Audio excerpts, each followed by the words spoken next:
교회에 세 사람이 들어갔는데 한 사람이 쑥 둘러보고는 별거 아니네 그랬대요. 그래서 당신 어디서 왔어? 그러니까 나 알라스카에서 왔다고. 그럼 또 두 번째 사람이 괜히 왔네. 당신 어디서 왔어? 하와이에서 왔다고. 그 세 번째 사람이 에이 나는 다시 가야 되겠다. 당신 어디서 왔어? 그러니까 한국에서 왔다고. 그럼 한국이 그렇게 살기가 좋다고 그럽니다. 그래서 지옥은 지금 내부 수리 중이라고. 왜냐 그러니까 한국의 찜질방보다도 더 덥지 않기 때문에. 그래서 지금 지옥은 내부 수리 중이라 그런 얘기들이 있습니다. 성찬은 뭐이냐? 이 땅에서 천국을 맛보는 것이다. 메시아의 혼인잔치를 이 땅 한 구석에서 우리가 맛보는 것이 성찬이다. 그런데 이 성찬을 누가 이 예식을 세웠느냐? 예수 그리스도께서 세웠습니다. 언제 세웠느냐? 6월절에. 이 땅에서의 마지막 6월절을 지키시면서 세웠습니다. 그러니까 바로 구약의 6월절과 같은 것입니다. 그것을 예수님께서 신약의 6월절로 완성해 버리신 것입니다. 다시는 6월절 어린 양을 잡아서 드릴 필요가 없게 됐습니다. 주님은 단번에 스스로 하나님의 어린 양이 되셨기 때문입니다. 이 그림은 구약의 6월절을 말합니다. 구약의 6월절. 6월절은 5월 다음에 있는 것이 아니고 넘었다 하는 게 아니에요. 넘었다, 넘어왔다 하는 거. 이것은 출애굽기 12장에서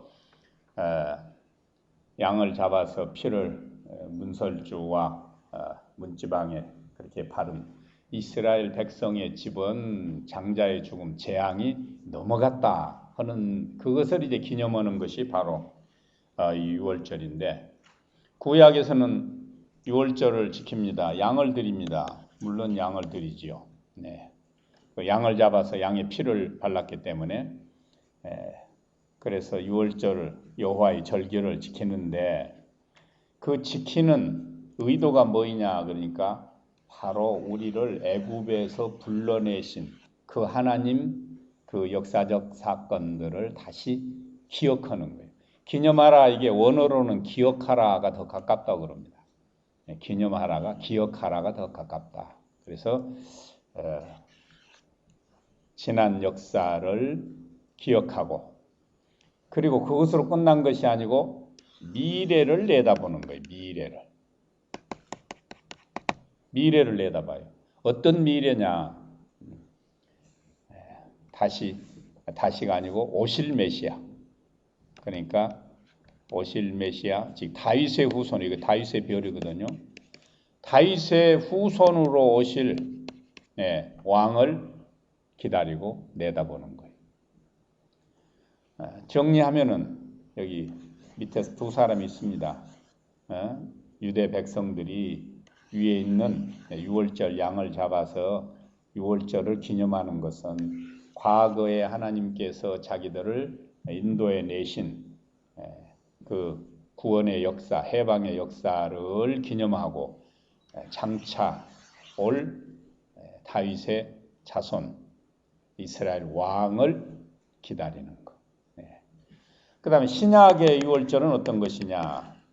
신약의 6월절은 바로 예수님께서 죄의 노예가 된 우리들을 구원해 주신, 해방해 주신 것을 기억한다 그 말이에요. 여기 까만 돌판이 두 개가 있습니다. 즉 율법의 노예가 됐다. 인간들은 율법의 정죄 아래에 있게 되므로 사망에 이르게 됐단 말이에요. 로마서의 가르침입니다. 그 다음에 여기 쇠사슬 뒤로 빨간 배경을 보세요. 이렇게 자기에게서 출발해서 자기에게로 되돌아오는 화살표가 있잖아요. 이 죄를 상징한다고 그랬어요. 죄의 노예가 돼서 사망으로 떨어질 수밖에 없는 우리들을 출애굽시키는데 바로 세례가 출애굽이다. 그 말, 세례가. 세례가 출애굽. 그래서 출애굽 시켜서 우리를 구원해 주셨다. 그것을 우리는 기념한다. 그리스도께서 우리를 해방시켜 주셨다. 제물이 되어 주셨다. 그걸로 끝나느냐? 아니, 미래를 또 내다본단 말이에요. 미래를 보니까 장차, 여기 동그라미 2개니까 그리스도지요. 그리스도. 장차 그리스도께서 우리를 영접하러 오실, 그 영광 중에 오실, 다시 오실 그리스도를 내다보는 거예요. 그리고 고대하는 거예요. 아멘, 주 예수여 어서 오시옵소서. 그가 오면은 양과 염소로 나눈다. 다시 말하면 의인과 악인으로 나눈다. 그런데 이러한 신약의 유월절을 어떻게 지내냐? 양을 잡아서 드려야 되는데 그 양은 이미 그리스도께서 유월절 양으로 드려졌다. 그 말이에요. 십자가가 있지요. 왕으로 오셨지만 그가 속죄 제물로서 하나님의 어린 양으로서 요한복음 1장 29절 보라 세상 죄를 지고 가는 하나님의 어린 양이로다. 한 번에 단번에 들어서 완성해 버렸다. 그러니까 다시는 이제 제물을 드릴 필요가 없다. 그러면 그것을 오늘 우리는 어떻게 지내느냐? 주님은 그렇게 지내는, 우리는 어떻게 지내느냐? 위에 보니까 여기 잔과 떡이 있어요. 잔과 떡이 있지요.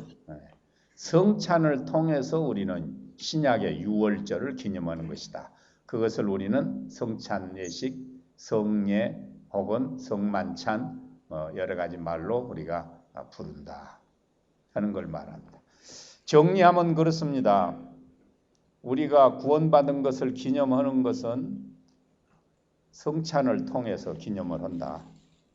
그런데 단지 과거에 2000년 전에 그리스도를 통해서 구원사역이 완성해서 은혜를 인하여 우리가 믿음으로 그저 구원받았다 하는 것만 과거만 회상하는 것이 아니고 전망을 한다. 미래를 내다본다. 장차 오실 예수 그리스도를 바라보는데 그것이 오늘의 교회 성찬식. 그러니까 단지 성찬식이 그리스도의 고난과 피 그쪽만 강조를 하게 되면 부분적인 강조지요.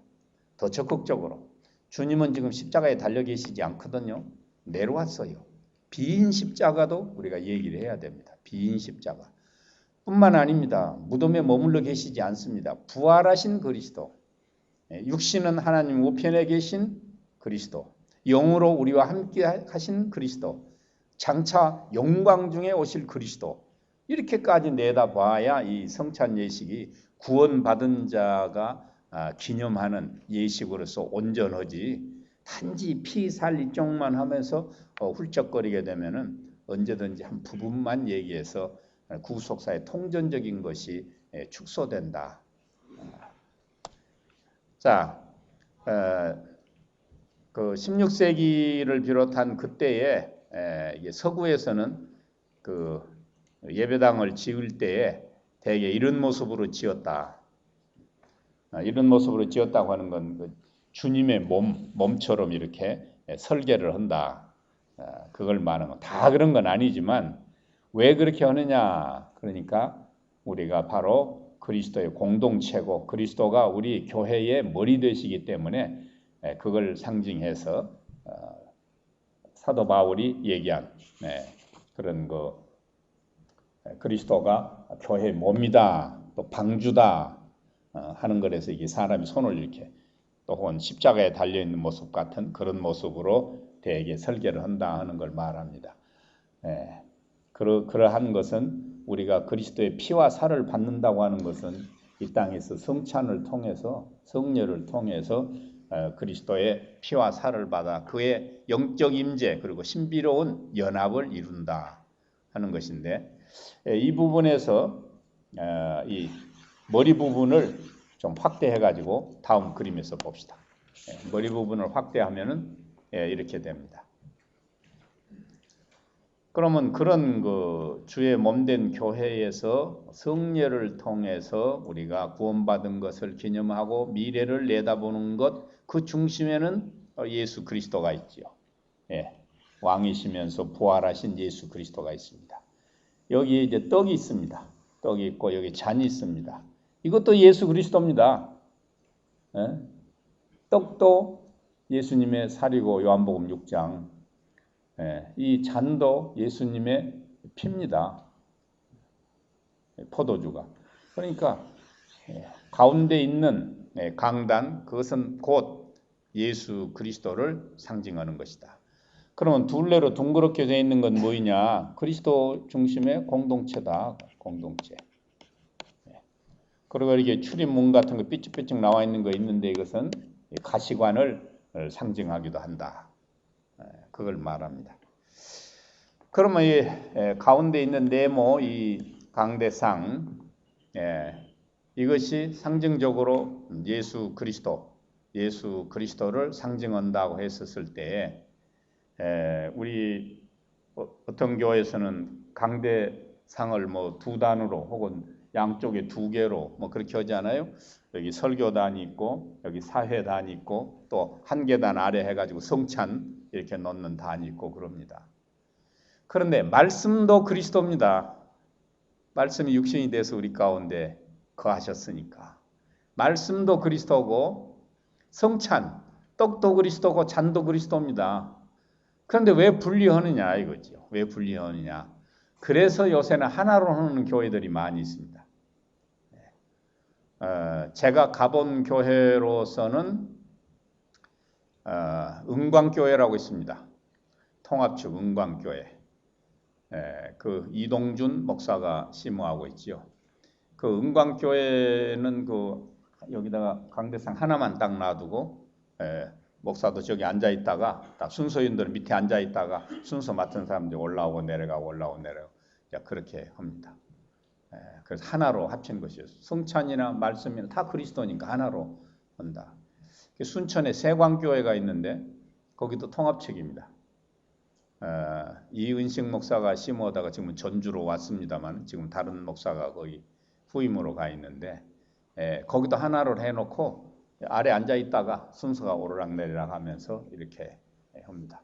뭐 오르락내리락 안 오고 뭐 강상 위에 의자를 놓고 앉아 있을지라도 다는 하나로 한다 하는 것은 그런 의미를 부여하는 것이죠. 나는 그걸 옳다고 얘기한 적이 없습니다. 교회 예전이니까 예전은 의미만 부여하면 되는 것이지 어떤 것이 반드시 진리다 하는 건 없습니다. 그러니까 그때 당시에는 이런 의미를 부여해서 성전 건축과 그런 성찬 행사들을 했다 하는 것을 제가 말씀드린 것입니다.